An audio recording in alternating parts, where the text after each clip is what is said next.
কবর প্রতিদিন ডাক দিয়ে বলে আনা বাইতুদ দুধ।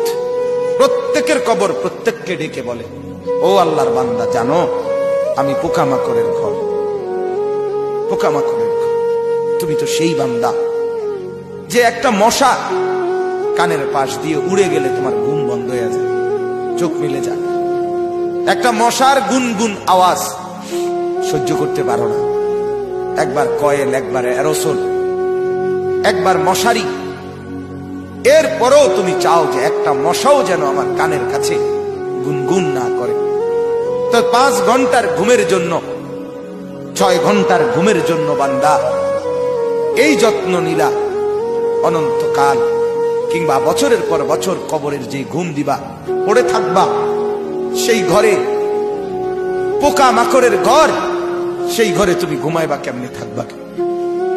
আমার বাপ, আমি থাকবো কিভাবে? আমি থাকবো কিভাবে বলে? ভাবেন, আমিও ভাবি, আপনিও ভাবেন।